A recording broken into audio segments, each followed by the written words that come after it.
Good morning, everyone. Whilst we're waiting for Neil, I thought I'd tell you about my favourite character in the Nativity story. Have any of you got a favourite? Apart from Jesus, of course. The shepherds.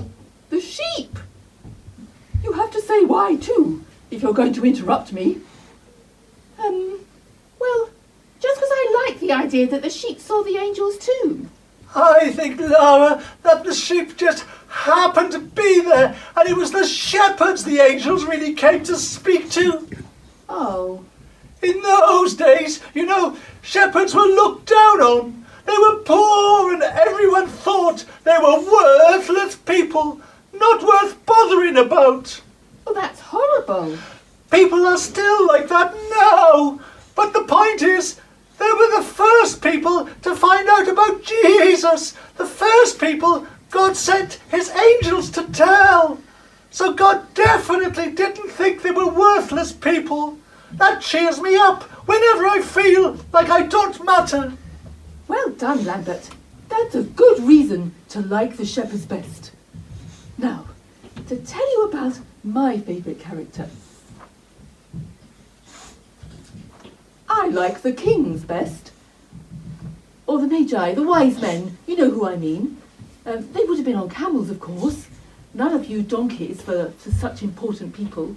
Wealthy, learned, respected, and yet they were still looking for the Messiah and knew they needed God.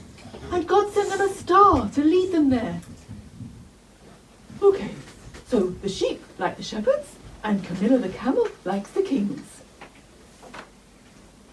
I don't know about a favourite, but I always feel sad about the innkeeper. The innkeeper? Yes. What a humongous, gigantic mistake to turn away Mary and Joseph. It makes me feel better when I make mistakes. I suppose I'd never thought of that. But do you have a favourite? I'd like to be like Joseph, I think. Patient and trusting God. Everything was going wrong. Nowhere to have the baby, ending up in a stable, running away from Herod to Egypt, but he just carried on through all those disasters. You know, Ivan, that's almost the same reason I picked my favourite. My favourite is Mary. I think if I'd met an angel who told me I was going to have God's son, I might have assumed that everything would go smoothly and God would work things out for me. But he did. Well, yes, he did, but I don't think it was in the way Mary imagined. I mean, giving birth in a stable must have been awful. But she didn't seem to stop trusting God. Oh, there you are, dear. Oh, hello, Ivan. Oh, and Laura and Lambert. How lovely to see you. How are you doing with a list of favourite people from the Nativity? Well, Lara likes the sheep, Lambert likes the shepherds, Camilla likes the wise men, and Ivan, well, was it Joseph or the innkeeper? Both. But who was the most important one in the story, apart from Jesus, of course? The point is, they were all important.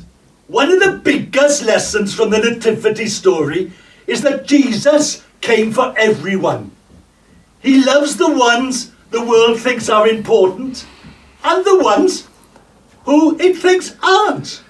He loves the animals and the people who make mistakes. He came for us all. And we need to do what the shepherds and the kings did. Tell everyone we know about Jesus. And that, everybody, is my Christmas message to you this year. Jesus for everyone. And everyone needs to know it. So that's it. Another year over. Another Christmas going by. I hope you've all kept safe this year.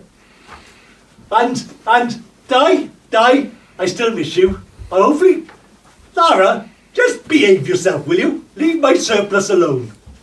Anyway, it only remains for me, on behalf of the animals and my darling wife Ida, to wish you a very Merry Christmas and a joyous one, a blessed one. And I look forward to seeing you in 2022. Bye now. Bye, Di. Bye.